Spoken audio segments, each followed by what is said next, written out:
அருமையாய் தேவனுடைய சமூகத்திலிருந்து தேவனுடைய பிள்ளைகளை நாங்கள் வாழ்த்துகிறோம். இந்த சுகமளிக்கும் செய்திக்கு வந்திருக்கிற ஒவ்வொருவரும் நீங்கள் சுகத்தோடு பலத்தோடு இருப்பீர்கள் என்று நாங்கள் விசுவாசிக்கிறோம். ஹல்லேலூயா. அதனால்தான் உங்களுக்காக நாங்கள் தொடர்ந்து தேவனுடைய வார்த்தையை, சுகமளிக்கும் வார்த்தையை நாங்கள் கொடுத்து கொண்டிருக்கிறோம். வேதம் சொல்கிறது, நம் கர்த்தர் சமீபத்திற்கும் அல்ல தூரத்துக்கும் தேவனாக இருக்கிறார். 100க்கு அதிபதியினுடைய வேலைக்காரனை சுகவீனமாக இருந்த பொழுது வேலைக்காரன் இயேசுவினிடத்தில் சொன்னான், ஆண்டவரே, நீர் என் வீட்டிற்கு வருவதற்கு கூட பார்த்திருந்தான் அல்ல, நீர் ஒரு வார்த்தை சொல்லும், உம்முடைய சுகமளிக்கும் அந்த வார்த்தை தூரங்களை கட்டுப்படுத்தாது, என் வேலைக்காரன் எவ்வளவு தூரத்தில் இருந்தாலும் அதை சுகமாக்கும் என்று அந்த விசுவாசத்தோடு சொன்ன பொழுது கர்த்தர் இயேசு கிறிஸ்து, இஸ்ரவேலுக்குள் இப்படிப்பட்ட விசுவாசத்தை நான் பார்க்கவில்லை என்று ஆச்சரியப்பட்டார். அதனாலே நாங்கள் இங்கிருந்து உங்களுக்காக பிரார்த்தனை செய்கிறோம். நீங்கள் விசுவாசத்தோடு பிரார்த்தனை செய்யுங்க. கர்த்தர் சுகத்தை, ஆரோக்கியத்தை உங்களுக்கு கொடுப்பார். ஹல்லேலூயா. தொடர்ந்து இந்த வார்த்தைக்குள்ளாக கடந்து செல்வோம். விசுவாசத்தோடு என்னோடும் பாஸ்டர் டாக்டர் சீலா அவர்களோடும் இந்த பாடலை விசுவாசத்தோடு பாடுங்கள். கர்த்தருடைய நாமம் மகிமைப்படும். பாடல் பாடுகின்ற பொழுதே ஒரு தெய்வீக வல்லமை, தெய்வீக பிரசன்னம், ஒரு அக்கினி அபிஷேகம் உங்க உச்சந்தலை முதல் உள்ளங்கால் வரை இறங்கி வந்து உங்க உலர்ந்த எலும்புகளை கர்த்தர் உயிர்ப்பிப்பார். ஹல்லேலூயா. அந்த உயிர் தெழுந்த வல்லமை உங்க சரீரங்களே இறங்கி வரும். ஹல்லேலூயா. எங்களோடு கூட இந்த பாடலை இணைந்து பாடுங்க. இஸ்ரவேலே கர்த்தரை நம்பு, கர்த்தரை நம்பு, இஸ்ரவேலே அவரும் துணையும் கேடகமானவர், அவரும் துணையும் கேடகமானவர்.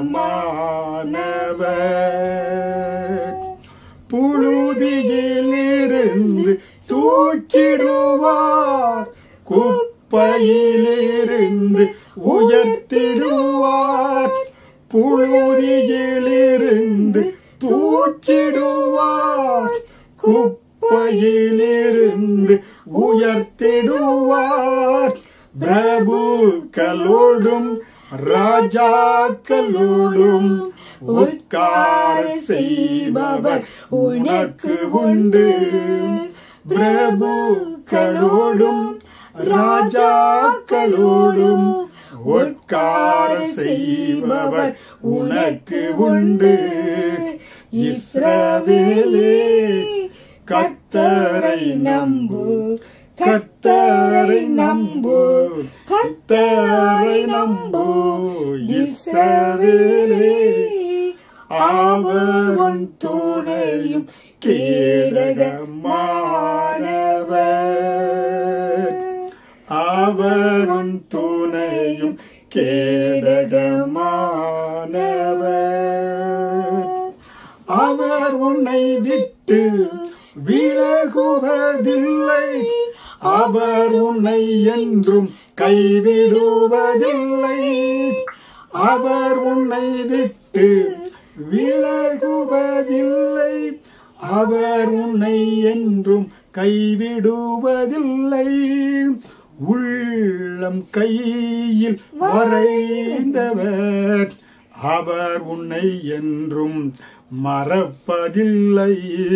உள்ளம் கையில் வரைந்தவர், அவர் உன்னை என்றும் மறப்பதில்லை. இஸ்ரவேலே கர்த்தரை நம்பு, கர்த்தரை நம்பு, கர்த்தரை நம்பு, இஸ்ரவேலே அவரும் துணையும் கேடகமானவர், அவரும் துணையும் கேடகமானவர். அக்கினி மீது நீ நடக்கும் போதும், ஆறுகளை நீ கடக்கும் போதும், அக்கினி மீது நீ நடக்கும் போதும், ஆறுகளை நீ கடக்கும் போதும், அக்கினி பற்றாது ஆறுகள் புரளாது, ஆண்டவர் உன்னோடு இருப்பதாலே. அக்கினி இனி பற்றாது, ஆறுகள் புரளாது, ஆண்டவர் உன்னோடு இருப்பதாலே. இஸ்ரவேலே கர்த்தரை நம்பு, கர்த்தரை நம்பு, கர்த்தரை நம்பு. இஸ்ரவேலே அவரும் துணையும் கேடகமானவர், அவரும் துணையும் கேடகமானவர். பாருங்க, அந்த தேவன் நமக்கு கேடகமாய் அரணாய் கோட்டையாய் இருக்கிறார். அருமையான தேவனுடைய பிள்ளைகளை, இந்த இயேசுவை நாங்கள் இன்றைக்கு உங்களுக்கு அறிமுகப்படுத்துகிறோம். இந்த இயேசுவை அரணாய் கோட்டையாய் இருக்கிறார் என்று நாங்கள் அறிந்து அவருடைய அடைக்கலத்துக்குள் வந்த பொழுது தேவன் எல்லா வியாதிக்கும், எல்லா பயத்திற்கும், எல்லா கூக்குரலுக்கும், எல்லா துன்பத்திற்கும், எல்லா கண்ணீருக்கும் ஆண்டவர் எங்களை விடுதலையாக்கி மீட்டெடுத்து, எல்லாவற்றுக்கும் மேலாக குடும்பங்களிலே மரணங்கள் தொடர்ந்து நடைபெற்றது, அதிலிருந்து எங்களை மீட்டெடுத்து கர்த்தர் இன்றைக்கு ஆரோக்கியத்தோடு, சுகத்தோடு, பலனோடு அவருக்காய் ஊழியம் செய்யும்படியாய், எங்கள் குடும்பத்திலே 10 நபர்கள் கர்த்தருடைய ஊழியத்தை செய்யும்படியாய் போதகர்களாக கர்த்தர் வைத்திருக்கிறார். ஹல்லேலூயா. அந்த இயேசுவை உங்களுக்கு அறிமுகப்படுத்துகிறோம். செய்தியை கேட்டுக்கொண்டிருக்கிற அருமையான தேவனுடைய பிள்ளைகளே, இயேசு கிறிஸ்துவை சொந்த இரட்சகராய் ஏற்றுக்கொள்ளாதவர்கள் யாராவது இந்த செய்தியை கேட்டு இருந்தால் உங்களுக்கு நாங்கள் இயேசுவை அறிமுகப்படுத்துகிறோம். இயேசு நேற்றும் இன்றும் என்றும் மாறாதவர். தேவன் அன்பாகவே இருக்கிறார் என்று வேதம் சொல்லுகிறது. ஹல்லேலூயா. அந்த இயேசுவை நீங்க ஏற்றுக்கொள்ளுங்க, அவருடைய பிள்ளையாய் மாறுங்க. அவர் உங்களுக்காக ரத்தத்தை சிந்தினார். ஹல்லேலூயா. பாருங்க, நாங்கள் எங்களுக்கு விமோச்சனம் வேண்டும் என்று, எங்களுக்கு ஆசீர்வாதம் வேண்டும் என்று சொல்லி நாங்கள் கோழிகளையும் மற்ற ரத்தங்களை சிந்தி பலியிட்டோம். ஆனால் குடும்பங்களில் மரணம் வந்ததை தடுக்க முடியவில்லை.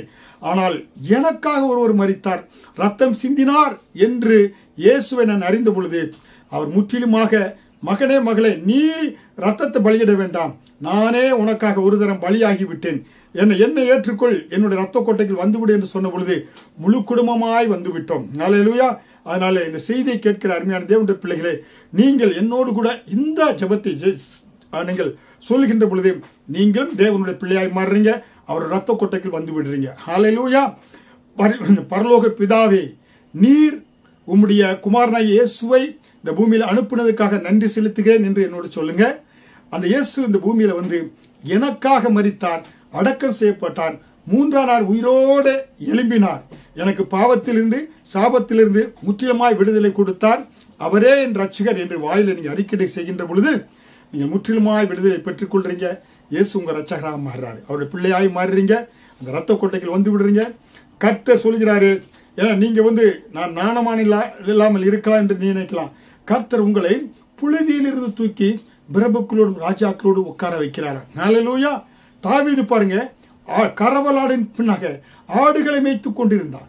ஆடுகளை மேய்த்துக் கொண்டிருந்தா எப்படி இருப்பான் பாருங்க, மேல் சட்டை இருக்காது, டவுசர் போட்டிருப்பான், அது கிழிந்திருக்கும். அப்படி மேய்த்துக் கொண்டிருந்த அந்த தாவீதை கர்த்தர் என புழுதியிலிருந்து தூக்கி பிரபுக்களோடு இஸ்ரவேல் தேசத்தினுடைய ராஜாவாக 40 தேசங்களினுடைய பேரரசனாக கர்த்தர் உயர்த்தினாருங்க. அவர் சொன்னாரு, பிரபுக்களோடு ராஜாக்களோடு உட்கார செய்கிறவர் புழுதியிலிருந்து. இன்றைக்கு நீங்க எப்படிப்பட்ட சூழ்நிலையில, ஐயோ நான் வந்து எனக்கு தகுதி இல்லையே, நான் ஒரு ஏழ்மை, ஒரு கிராமத்துல வாழ்கிறேனே, நான் எந்த வந்து யாரும் என்னை வந்து எல்லாரும் அசட்டை செய்கிறார்கள் என்று நினைக்கலாம். உங்களைத்தான் கர்த்தர் இயேசு உங்களுக்காக பூமிக்கு இறங்கி வந்து உங்களை தூக்கி நிறுத்த விரும்புகிறார். உங்களை பிரபுக்களோடும் ராஜாக்களோடும் உட்கார செய்ய வைக்க விரும்புகிறார். ஹல்லேலூயா. பாருங்க, நான் சாதாரண ஒரு கிராமத்துல படித்தவன், கிராமத்துல என்னை வந்து வாழ்ந்தவன். என்னை கர்த்தர் அப்படியாக உயர்த்தி ஏன்னா இந்திய தேசத்திலே பொதுப்பணித்துறையில என்னை கர்த்தர் ஒரு இன்ஜினியராக பணிபுரிய வைத்தார். அநேக அதிகாரிகளோடு கூட பழகும்படியாக. அதுக்கப்புறமாக சிங்கப்பூர் தேசத்திற்கு வந்து இன்றைக்கு 29 வருடங்களாக இந்த தேசத்திலும் கர்த்தருடைய ஊழியங்களை சபை ஸ்தாபிக்கும் அநேக அதிகாரிகளோடு வந்து பழகுவதற்கும் சந்திப்பதற்கு கர்த்தர் உதவி செய்திருக்கிறார். ஏன்னா அறியாத சைனீஸ் ஆபீசர்கள் அநேக அதிகாரிகளோடு கூட, புரியுங்களா? அப்படிப்பட்ட அந்த தெய்வம் இன்றைக்கு உங்களையும் உயர்த்தி ஆசீர்வதித்து உயர்த்த விரும்புகிறார். ஹல்லேலூயா.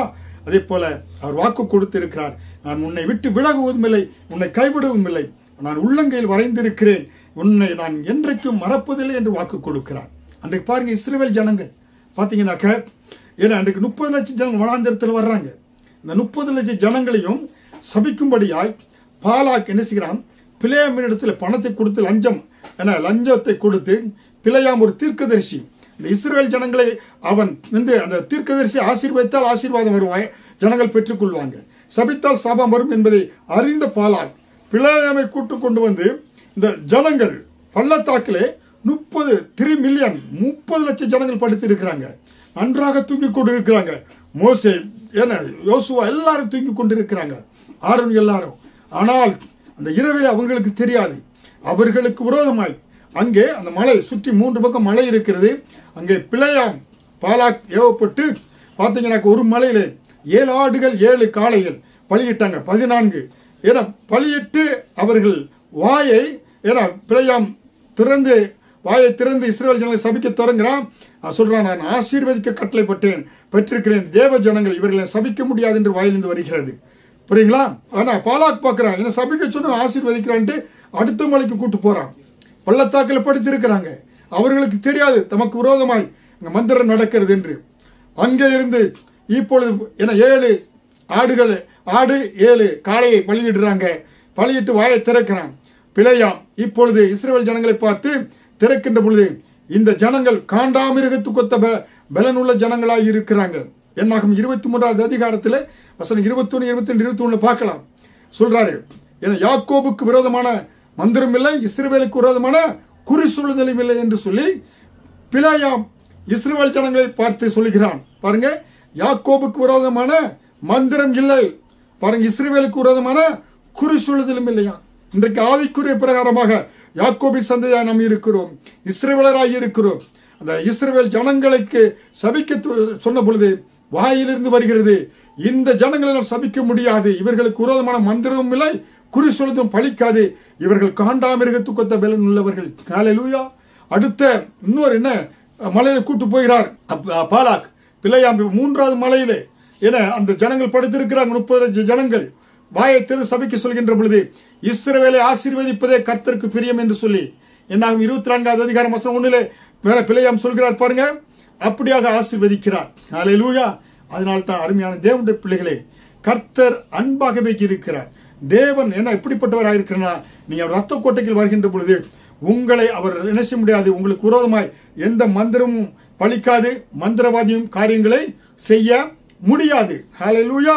அதான் 1 யோவான் 4வது அதிகாரம் வசனம் 8 பார்க்கிறோம், தேவன் அன்பாகவே இருக்கிறார். ஹல்லேலூயா.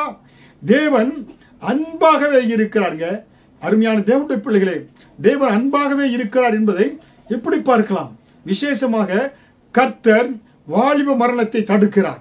நம்முடைய கர்த்தர், நம்முடைய தேவனாய் இயேசு கிறிஸ்து வாலிப மரணத்தை தடுக்கக்கூடியவராய் இருக்கிறார். அருமையான செய்தி கேட்டுக்கொண்டிருக்கிற வாலிபர்களே, சற்று இந்த வார்த்தைக்கு செவி கொடுங்க. நீங்க உங்களுடைய மரணத்தை உலகத்தின் பின்பாக உலக சிற்றின்பங்களுக்கு பின்னால் ஓடிக்கொண்டிருக்கிறீங்களா?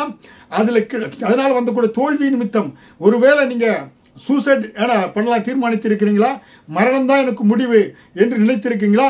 இயேசுவை ஏற்றுக்கொள்ளுங்க. இயேசு இந்த பூமியிலே வாலிப மரணத்தை தடுத்து நிறுத்தினார். ஹல்லேலூயா.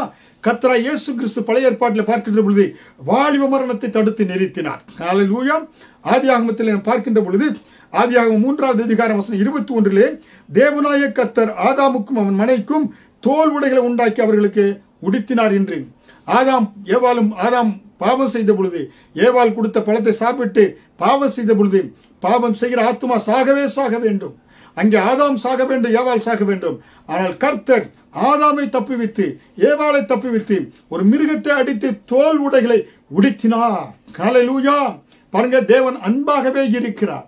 அவர் என்ன செய்கிறார் பாருங்க, நேற்றும் இன்று என்று மாறாதவர் என்று நம்ம வேத வசனத்தில் பார்க்கிறோம். ஹல்லேலூயா.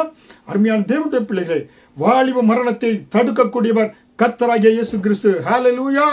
ஆதாமுடைய மரணத்தை கர்த்தர் தடுத்தார். அதே போல ஆதியாகமம் 4வது அதிகாரம் வசனம் 15 அப்பொழுது கர்த்தர் அவனை நோக்கி, காயினை கொள்கிற எவனும் மேலும் 7 பலி சுமக்கும் என்று சொல்லி காயினை கண்டுபிடிக்கிறவன் எவனும் அவனை கொன்று போடாதபடிக்கு கர்த்தர் அவன் மேல் ஒரு அடையாளத்தை போட்டார். உங்களுக்கு தெரியும், ஆதாமுடைய 2 பிள்ளைகள் ஆபேல், காயுன். ஆபேல் கர்த்தருக்கு பிரியமான காணிக்கை செலுத்தினான். கர்த்தர் என பலிகளின் மேலே பிரியமாய் இருக்கிற சொல்லி என நன்றை இளம் ஆட்டு என கன்றை அடித்து கர்த்தருக்கு பலி செலுத்தினான். தேவன் அதில் பிரியமாய் இருந்தான். காயினுவோ ஏன்னா இந்த வெஜிடபிள் காய்கறிகள் மற்ற இதெல்லாம் ஏன்னா அவன் அதை பொறுக்கி கொண்டு காணிக்கை செலுத்தினான். தேவன் அதில் பிரியமாய் இல்லை. அதனாலே காயின் ஆபேலுக்கு விரோதமாய் கோபம் செய்து அவன் ஆபேலை கொன்று போட்டான். கொன்று போட்ட உடனே இப்ப பாவம் செய்கிற ஆத்மா சாகவே சாகணும். யாரு? காயின் சாகணும். காயின் பாவம் செய்து விட்டான். ஆனால் தேவன் அன்பாகவே இருக்கிறார். காயின் தேவனை நோக்கி பார்க்கிற, ஆண்டவரே நான் பாவம் செய்துட்டேன், ஏன்னா என் ஆபேல் ரத்தம் நோக்கி கூப்பிட்டது, நீ இறங்கி வந்து ஏன்னா நீர் அதற்கு நியாயம் தீர்க்கும்படி நான் சாக வேண்டும், என்னை சாகாதபடி காத்துக்கொள்ளும் என்று கேட்ட ஆண்டவரிடத்தில் விண்ணப்பம் பண்ணும் பொழுது கர்த்தர் காயின் என்ன செய்தாரு? யாரும் அவனை கொன்று போடாதபடி அவனுக்கு என்ன அவன் மேல் ஒரு அடையாளத்தை போட்டார் என்று பார்க்கிறோம். பாருங்க, அவன் பாவம் செய்தா இருந்தாலும் தேவன் அன்பாகவே இருக்கிறார். ஆதாமுக்கு அன்பாக இருந்தார். ஆதாம் மரிக்க வேண்டும், ஆதாமை தப்புவித்தார். வாலிப பிள்ளைகளே, நீங்கள் மரிப்பது கர்த்தருக்கு பிரியமல்ல. வாலிபன் மரிப்பது இயேசுவுக்கு பிரியமல்ல.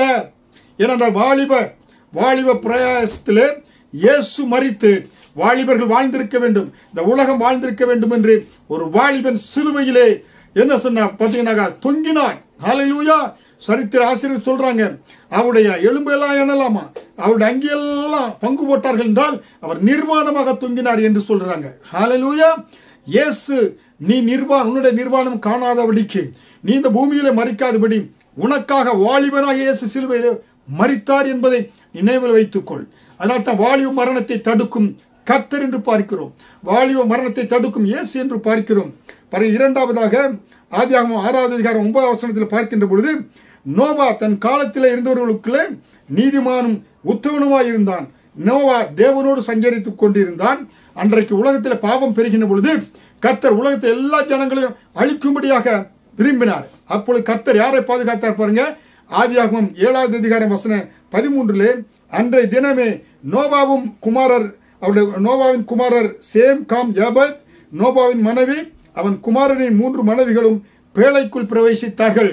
நோவா குடும்பத்தில் இருக்க என்ன பாருங்க, அவன் மனைவி தவிர மற்றும் அவனுடைய 3 பிள்ளைகள், குமாரர்கள், மருமக்கள், அவருடைய மகன்களுடைய மனைவிகள் எல்லாம் வாலிபர்கள். அவர்களை கர்த்தர் பாதுகாத்தார். இந்த உலகத்திலே எல்லா ஜனங்களும் அழித்த பொழுது வாலிபர்களை தேவன் பாதுகாத்தார் என்று பார்க்கிறோம். வாலிபர்கள் கர்த்தருக்காக தேவை. புரியுங்களா? இயேசு கிறிஸ்து ஒரு 80 வயதுல 90 வயதுல மரித்து இந்த புரோஜன வாழி நாட்கள்லாம் ஏன்னா அவர் கலந்து விட்டு, ஆனால் ஒரு வாலிபன் வயதில் மரித்தார் என்றால் அநேக வாலிபர்கள் கர்த்தருக்காக எழும்ப வேண்டும். வாலிபர்கள் தேவனுக்காக சுவிசேஷம் அறிவிக்க வேண்டும், உலகமெங்கும் செல்ல வேண்டும் என்று ஒரு வாலிபன் தன்னுடைய வாலிப வயதிலே சிலுவையிலே தொங்கி இயேசு மரித்தார் என்று பார்க்கிறோம். வாலிப மரணத்தை கர்த்தர் வெறுக்கிறார், தடுக்கிறார். இன்றைய செய்தியுடைய தலைப்பாதான் வாலிப மரணத்தை இயேசு தடுக்கிறார். ஹல்லேலூயா. அருமையான தேவனுடைய பிள்ளைகளே, ஆதியாகமம் 22வது அதிகாரம் 10 பின்பு ஆபிரகாம் தன் குமாரனை வெட்டும்படிக்கு தன் கையை நீட்டி கத்தியை எடுத்தான். பாருங்க, வாலிபனாய் ஈசாக்கை கொல்லும்படியாக தன்னுடைய ஆபிரகாம் என்ன செய்தார்? கத்தி எடுத்து அவனை கொல்லும்படியாக சென்ற பொழுது கர்த்தர் என்ன செய்தாரு? கர்த்தருடைய தூதனானவர் ஆதியாகமம் 22வது அதிகாரம் 11வது வசனத்தில் கர்த்தருடைய தூதனானவர் வானத்திலிருந்து ஆபிரகாமே ஆபிரகாமே என்று கூப்பிட்டார். அப்பொழுது ஆதியாகமம் 22:12 அப்பொழுது அவர் பிள்ளையாண்டர் மேல் உன் கையை போடாதே, அவனுக்கு ஒன்றும் செய்யாதே என்று சொல்லி ஈசாக்கு மரிக்காதபடி கர்த்தர் பாதுகாத்தார். ஹல்லேலூயா. வாலிபர்களை பாதுகாக்கக்கூடியவர் கர்த்தர். வாலிப மரணத்தை வெறுக்கக்கூடியவர் கர்த்தர். வாலிப மரணத்தை தடுக்கக்கூடியவர் கர்த்தர். ஹல்லேலூயா. அருமையான தேவனுடைய பிள்ளைகளை, செய்தியை கேட்டுக்கொண்டிருக்கிற ஒவ்வொரு பிள்ளைகளும் ஹல்லேலூயா, கர்த்தருக்காக காத்துக் கொண்டிருக்கிற ஒவ்வொருவருமே வாலிபர்கள் தான். கர்த்தருக்கு காத்திருக்கிறவர்களோ கழுகுகளை போல சட்டைகள் எடுத்து எழும்புவார்கள். அவர்கள் ஓடினால் இளைப்படார்கள், நடந்தாலும் சோர்ந்து போக மாட்டாங்க. கர்த்தர் அப்படிப்பட்ட ஒரு பலனை கொடுக்கக்கூடியவராக இருக்கிறார். ஈசாக்கை கர்த்தர் சாகாதபடி ஆண்டவர் பாதுகாத்தார் என்று பார்க்கிறோம். ஆதியாகமம் 27வது அதிகாரம் 42வது வசனத்திலே மூத்த குமாரனாகிய ஏசாவின் வார்த்தைகள் ரெபெக்காளுக்கு அறிவிக்கப்பட்டது. அப்பொழுது அவள் தன் இளைய மகனாகிய யாக்கோபை அழைத்து, உன் சகோதரனாகிய ஏசா உன்னை கொன்று போட நினைத்து தன்னை தேற்றிக் கொண்டு தொழுகிறான் என்று சொன்னாங்க. பார்த்தீங்கன்னா, ஈசாக்குடைய மகனாகிய ஏசா யாக்கோபை என்ன செய்யறான்? அவன் என்ன செய்யறான்? கூளை கொடுத்து அண்ணன் ஏசாவின் இடத்துல சிரேஷ்ட புத்திர பாகத்தை, அந்த ஆசீர்வாதத்தை அப்பா யாக்கோபிடத்தை பெற்றுக்கொண்டான். இப்பொழுது என்ன நடைபெறுகிறது பாருங்க. இப்பொழுது யாக்கோபை கொல்லும்படியாய் ஏசா நினைத்த பொழுது கர்த்தர் என்ன செய்தாரு? என்ன தன்னுடைய தாயாராகிய ரெபெக்காள் மூலம் ஆதியாகமம் 27வது அதிகாரம் 43 நீ எழுந்து புறப்பட்டு ஆரானில் இருக்கிற என் சகோதரனாகிய லாபானிடத்துக்கு ஓடி போ என்று ஆண்டவர் சொன்னார் என்று பார்க்கிறோம். அன்று அங்க ரெபெக்காள் மூலமாக யாக்கோபு தப்பிக்கப்பட்டான். யாக்கோபு என்ற வாலிபனை தேவன் பாதுகாத்தார் என்று நாம் பார்க்கிறோம். அதனால் தான் நாம் இன்றைக்கு என்ன சொல்கிறோம்? ஆபிரகாம், ஈசாக்கு, யாக்கோபு, தாவீதின் குமாரனாய் இயேசு கிறிஸ்து என்று சொல்கிறோம். கர்த்தர் எப்படியாக வாலிபர்களை பாதுகாத்தார் என்று நாம் பார்க்கிறோம். ஹல்லேலூயா. அதுக்கப்புறமாக இந்த யாக்கோபின் குமாரனாகிய யோசேப்பு, அவன் ஒரு வாலிபன். அவனுடைய சகோதரர்கள் 11 பேரும், மொத்தம் 12 பேர்ல யோசேப்பை தவிர 11 பேர்களும் யோசேப்பு தகப்பனுடைய இடத்துல தயவு பெற்றிருந்தான். சொப்பனங்களுக்கு அர்த்தம் சொன்னான். தப்பா அப்பா அவனை நேசித்தாரு. உடனே நினைச்சுதாங்க தன்னை 11 சகோதரர்களும் யோசேப்பை கொல்லும்படியாக தீர்மானித்த பொழுது ஆதியாகமம் 37வது அதிகாரம் வசனம் 20 என்ன செய்யறாங்க பாருங்க. அவனை கொலை செய்யும்படி சதி ஆலோசனை பண்ணினார்கள் யோசேப்பை கொல்லும்படி.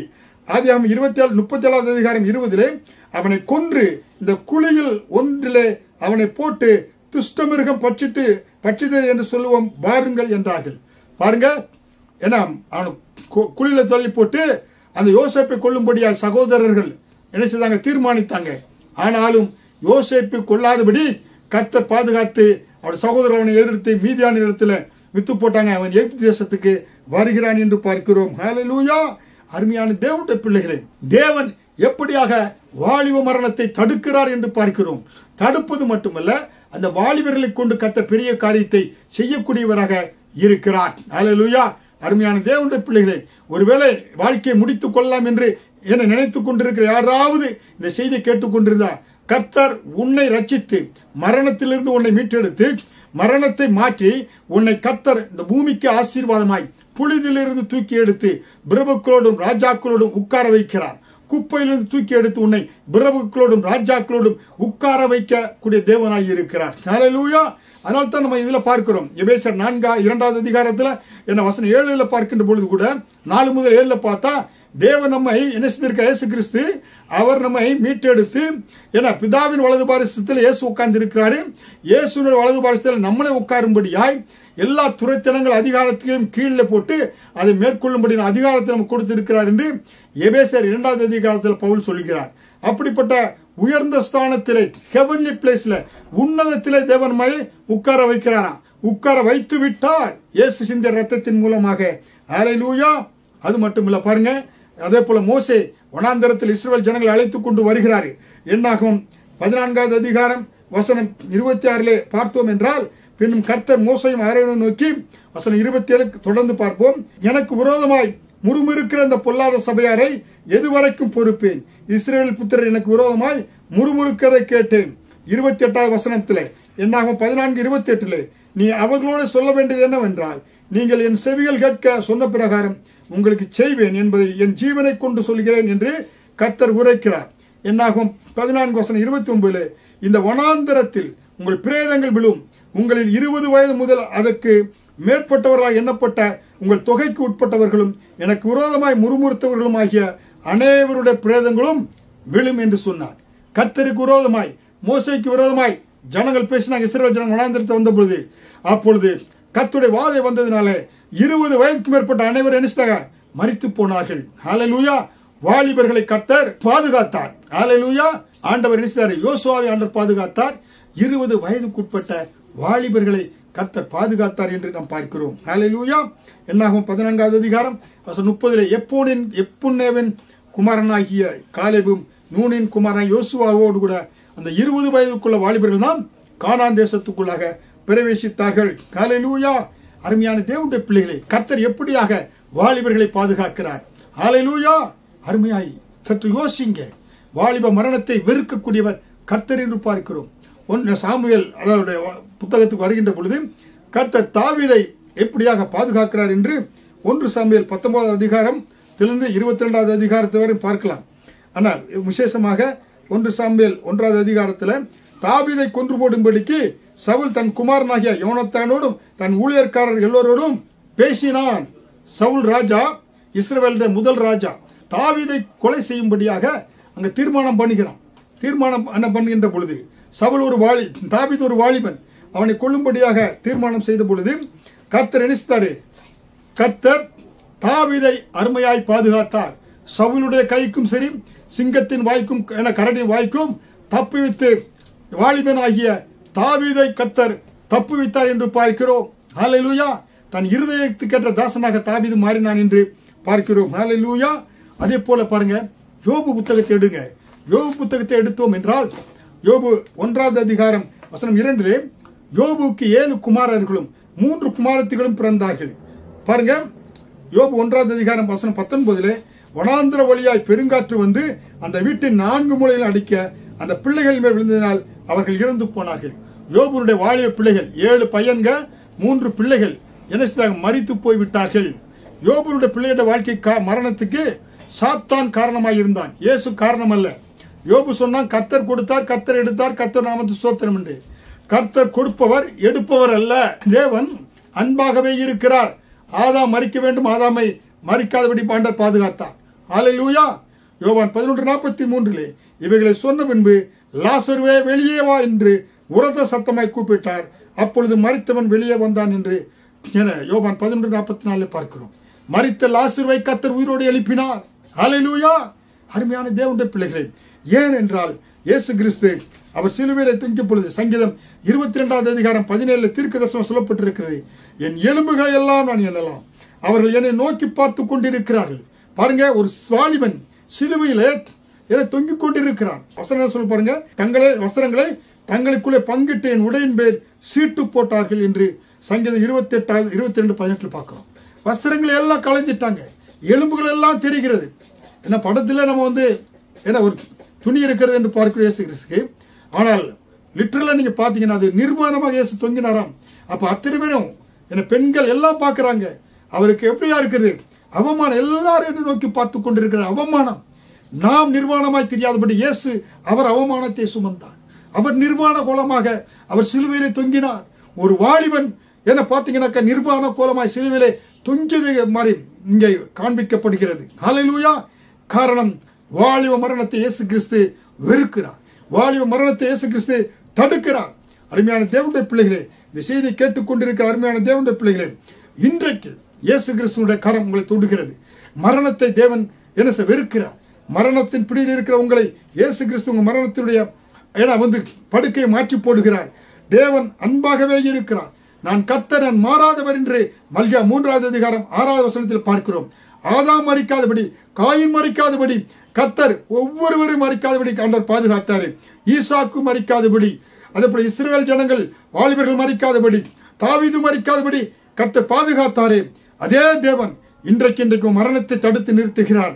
இயேசு கிறிஸ்து நேற்றும் இன்றும் என்றும் மாறாதவராய் இருக்கிறார் என்று எபிரேயர் 13வது அதிகாரம் 8வது வசனத்தில் பார்க்கிறோம். அதே போல 1 யோவான் 4வது அதிகாரம் 8 அவர் தேவன் அன்பாகவே இருக்கிறார். ஹல்லேலூயா. மல்கியா 3:6 நான் கர்த்தர், நான் மாறாதவர் என்று சொல்கிறார். ஹல்லேலூயா. அருமையான தேவனுடைய பிள்ளைகளே, உங்களுக்காக பிரார்த்தனை செய்கிறேன். இந்த வேளையில செய்தியை கேட்டுக்கொண்டிருக்க அருமையான தேவனுடைய பிள்ளைகளே, நீங்க எப்படிப்பட்ட வியாதியோடு கூட கடந்து செல்லலாம். ஒருவேளை கேன்சர் வியாதி, உங்களுடைய சரீரத்தில் எந்த பகுதியில் கேன்சர் கட்டி இருக்கலாம், இல்ல சரீரத்தில் இருதயத்தில் உங்களுடைய ஹார்ட் பிளாக்கேஜ் இருக்கலாம், இல்ல கிட்னி ப்ராப்ளம், அதாவது கிட்னி ஃபங்க்ஷன் ஆகாமல் இருக்கலாம், இல்ல பிளட் பிரஷரோடு கூட, இல்ல சுகர் கம்ப்ளைண்டோடு கூட இருக்கலாம். சரீரத்தில் எந்த வியாதியா இருந்தாலும் இப்பொழுதே இயேசு கிறிஸ்து கொடுத்த அதிகாரத்தின்படி அவர் நாமத்தில் இயேசுவின் ரத்தத்தை உச்சந்தல் உள்ளவங்களால் தெளிக்கிறேன். எல்லா வியாதிகள் நீங்கட்டும். எல்லா வியாதிகளை நீ குணமாக்குவீராக. ஒவ்வொருவருடைய சரித்திர பலவீனங்கள், இடுப்பு வலி, கழுத்து வலி, கால் வலி எல்லாம் நீங்கட்டும். அற்புத சுகம் உண்டாகட்டும். ஆண்டவரே, இவர்கள் போக்கிலும் வரத்திலும் சுகத்தோடு இருக்கட்டும். சமாதானம் குடும்பத்தில் பெருகட்டும். தடைப்பட்ட எல்லா திருமணம் நடைபெறட்டும். தடைப்பட்ட ஆண்டவர் வேலை வாய்ப்புகள் உருவாகட்டும். ஆண்டவரே, ஆரோக்கியம் உண்டாகட்டும். காண்டாமிருகத்துக்கு வந்த பலனை, கழுகளை போல சட்டில் எடுத்து எலும்புபடியான பலனை, ஆண்டவரே உன்னதத்துக்குரிய பலனை, மான்கால்களுக்கு குத்த பலனை கொடுங்க. ஆண்டவரே, இவர்கள் சாவாமல் ஆண்டவரை பிழைத்திருந்து உங்களுடைய செய்திகளை விவரிக்கட்டும். சங்கீதம் 118:17 படி அந்த வாக்கு தத்தத்தை இவர்கள் மேலே நான் ஆண்டவரே சொல்கிறேன். இவர்கள் சாவாமல் பிழைத்திருந்து பூமியிலே உங்களுடைய கிரியைகளை விலைக்கு சொல்லட்டும், சாட்சியா இருக்கட்டும். நீர் ஆசீர்வதிங்க, வார்த்தை அனுப்பி குணமாக்குங்க. கர்த்தர் தாமே தொடர்ந்து காத்துக்கொள்ளும், ஆசீர்வதியும். இயேசுவின் மூலம் ஜெபிக்கிறேன் ஜீவனுள்ள நல்ல பிதாவே, ஆமென். நீங்க பெற்ற ஆசீர்வாதத்தை எங்களுக்கு தெரியப்படுத்துங்க, எழுதுங்க. உங்களுக்கு தொடர்ந்து ஜெபிக்கிறோம். இந்த சுகமளிக்கும் செய்தியை தொடர்ந்து கேளுங்க. கர்த்தர் தாமே மகிமைப்படுவாராக. ஆமென்.